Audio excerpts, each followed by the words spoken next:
তৃষ্ণা কেবলই সদর দরজা দিয়ে ভেতরে আসছিল। রিক্তা বেগমের কথা শুনে পা আগানোর সাহস আর হয়ে উঠল না। দাঁড়িয়ে গেল পাথরের মূর্তির মতো। তুষার আগে কিছুটা আঁচ করতে পেরেছিল যখন তিনি বললেন কিছু চাইবেন সাহেল আহমেদের কাছে। রাফি বিরক্তি চাহনি নিয়ে মায়ের পানে তাকায়, আর চিত্রা অবাক দৃষ্টি নিয়ে। চিত্রা এবার তুষারের পানে তাকায়, তুষারের দৃষ্টি তার দিকেই আছে। রিক্তা বেগম ফের বলে উঠলেন, আপত্তি আছে কোনো? তানিয়া বেগম ভাইয়ের পানে তাকায়। সে নিজেও চিত্রাকে তুষারের জন্য নিতে চেয়েছিল, কিন্তু এখন যে বড়ভাবে চেয়ে বসলো। রাফি মায়ের থেকে দৃষ্টি সরিয়ে দরজার পানে তাকাতে দেখে তৃষ্ণা ঠায় দাঁড়িয়ে আছে। রাফি বসা থেকে উঠে দাঁড়ালো, রাগান্বিত হয়ে তৃষ্ণার দিকে এগিয়ে গিয়ে তৃষ্ণার বাহু ধরে বলল, এই কোথায় গিয়েছিলে? তৃষ্ণার যেন কাঁদতে ইচ্ছে করছে এখন।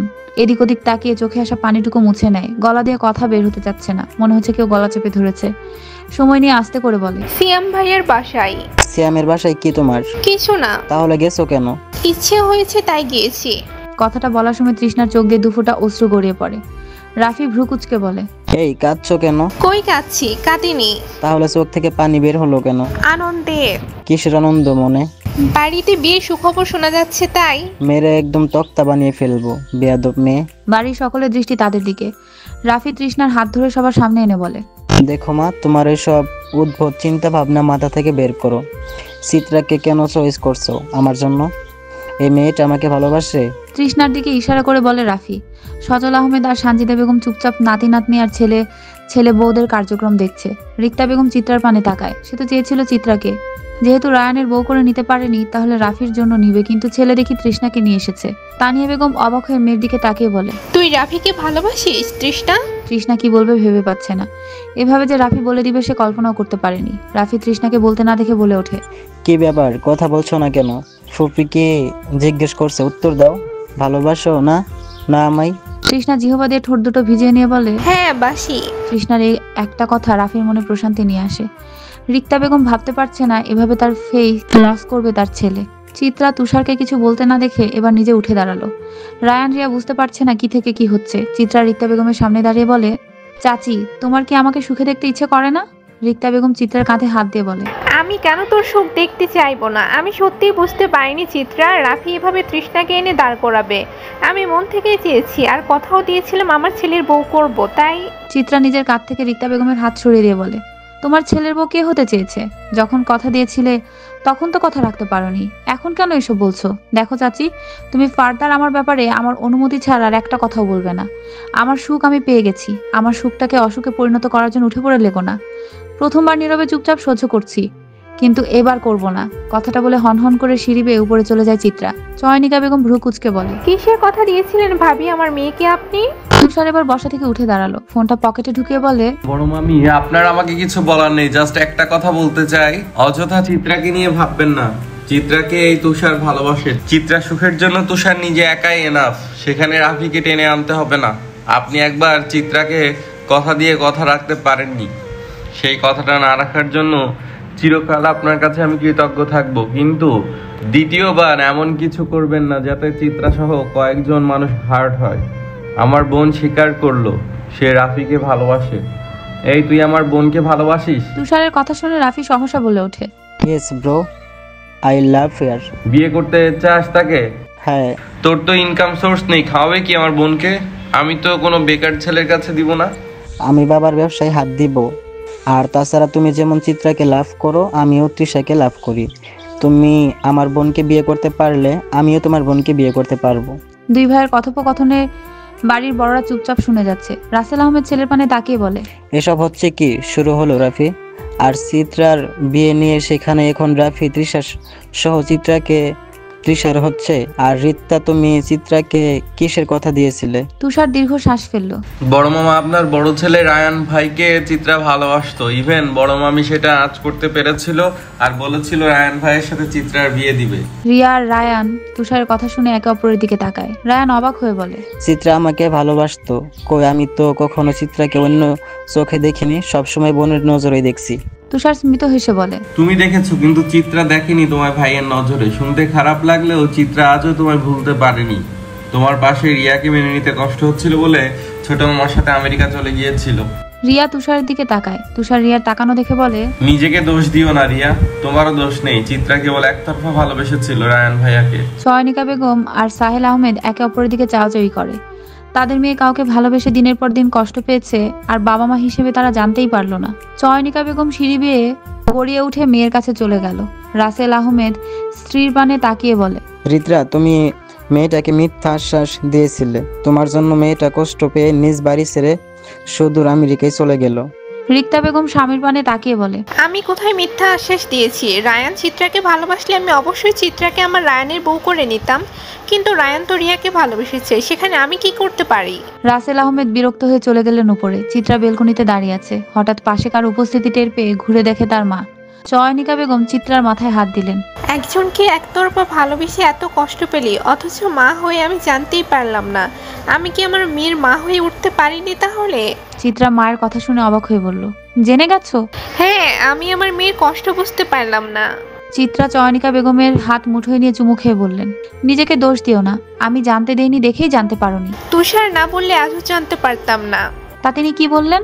আজও কি রায়ানের জন্য কষ্ট পাস চিত্রা? সত্যি বলবো মা, হ্যাঁ।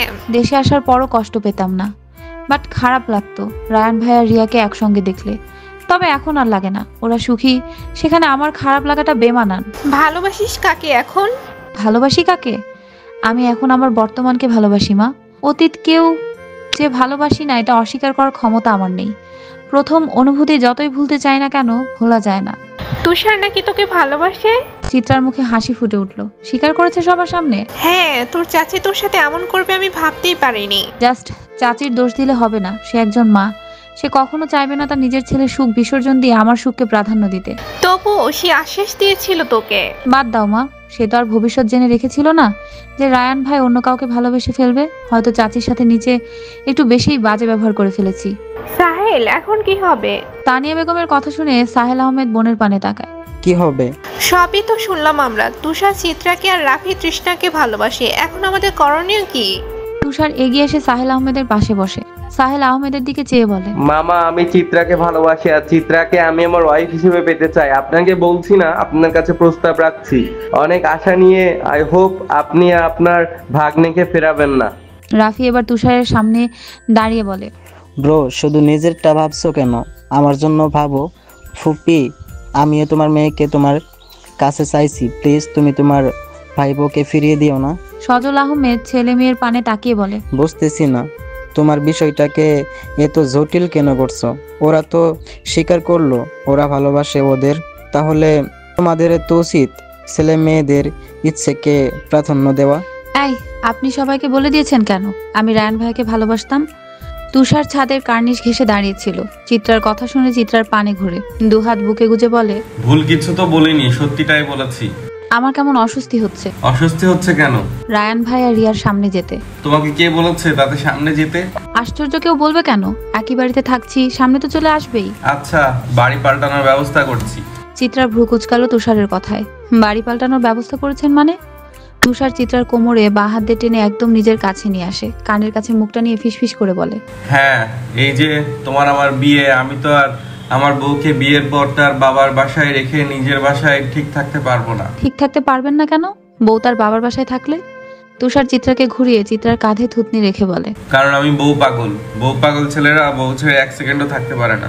চিত্রা তুষার থেকে নিজেকে ছাড়ানোর চেষ্টা করে কিন্তু পারে না। নিরাশ হয়ে বলে, আপনি কথায় কথায় তো চেপে ধরেন কেন?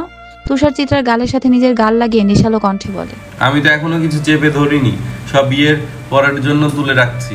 মুহূর্তে চিত্রার চোখ মুখ শক্ত হলো। সব সময় নেগেটিভ জিনিস ঘুরে কেন মাথায়? আমি কি ওসব ইঙ্গিত দিয়েছি? কি করবো বলো, তুমি এমন ভাবে বলো, না চাইতেও সব এসে পড়ে মাথায়। চিত্রা তুষারের থেকে নিজেকে ছাড়িয়ে বলে, মাথা একদম ফাটিয়ে ফেলবো, লাগাম নেই কথায়। ধ্যাৎ। তুষার চুলগুলোকে পেছনের দিকে ঠেলে দিতে দিতে বলে, না নেই। আপনি চরম লেভেলের অভদ্র। তোমার সামনে এত ভদ্র সেজে কি হবে আমার? আপনার সাথে কথায় পারা যাবে না, আপনি থাকুন, আমি চলে যাচ্ছি। কথাটা বলে চিত্রা চলে যাবার জন্য ঘুরলে তুষার চিত্রার হাত চেপে ধরে। চিত্রা তুষারের দিকে ঘুরে বলে, আবার হাত ধরলেন কেন? এই হাত ধরার অধিকার কেবল আমারই, তাই ধরেছি। এখনো হয়নি। তুষার চিত্রার হাত ছেড়ে দিল। চিত্রা নৈশব্দে হাসলো। তুষার মুখটাকে গম্ভীর করে বলে, আমরা কালই ঢাকায় ব্যাক করবো। ঢাকায় গিয়ে তাড়াতাড়ি বিয়ের ডেট ফিক্সড করে বিয়ে করব। কেন? তর্স হয়েছে না বুঝি? না, বউকে চোখের সামনে দেখছি, চাইলেও নিজের মতো করে ছুতে পারছি না। এর চাইতে কষ্ট আর কি হতে পারে পুরুষের জন্য? ইস, পুরুষ মানুষের আবার কষ্টও হয়? না, পুরুষরা তো মানুষ নয়, তাদের হৃদয় বলতে কিছু নেই, তারা তাদের বউয়ের হৃদয় নিয়ে চলে। রেগে রেগে কথা বলছেন কেন? রেগে রেগে বলিনি কথা, আমি তো স্পষ্ট আপনার কথায় রাগের আভাস পেলাম। কারণ চিত্রা নামক রমণী 2 লাইন এক্সট্রা করে নিজের মতো করে ভেবে নেয়। চিত্রা তুষারের চোখের দিকে তাকিয়ে বলে, এই আমার চোখের দিকে তাকান তো। তুষার না তাকিয়ে বলে, পাগল করার ধান্দা? চোখের দিকে তাকালে বুঝি মানুষ পাগল হয়? মানুষ হয় কিনা জানি না, তবে তোমার চোখের দিকে তাকালে আমার ভুলভাল জিনিস করে ফেলতে ইচ্ছে করে। ভুলভাল মানে কি, আই মিন, বুঝতে পেরেছো? চিত্রা দৃষ্টি সরিয়ে নিল, ছাদ থেকে নেমে যেতে যেতে বলল, এমন লাগামহীন বেলাল্লাপনা পুরুষ কেন আমার কপালে জুটলো? তুষার চিত্রার কথা শুনে শব্দ করে হেসে ফেলল। তৃষ্ণা বসে আছে নিজের রুমে। সামনে সোফায় বসে তৃষ্ণাকে পর্যবেক্ষণ করছে রাফি। বাঁ হাতের তালু দিয়ে মাথার চুলগুলোকে সেট করে বলে, ওই তৃষা, এইভাবে বসে আছো কেন? তৃষ্ণা রাফির দিকে তাকালো, তপ্ত শ্বাস ফেলে বলে, এইভাবে কেউ কখনো মেয়ে চায় তার বাপ মায়ের কাছে? রাফি ভ্রু কুচকালো। কিভাবে চাইলাম? ব্রো যেভাবে সীতাকে চাইলো, আমিও তো সেইভাবেই চাইলাম।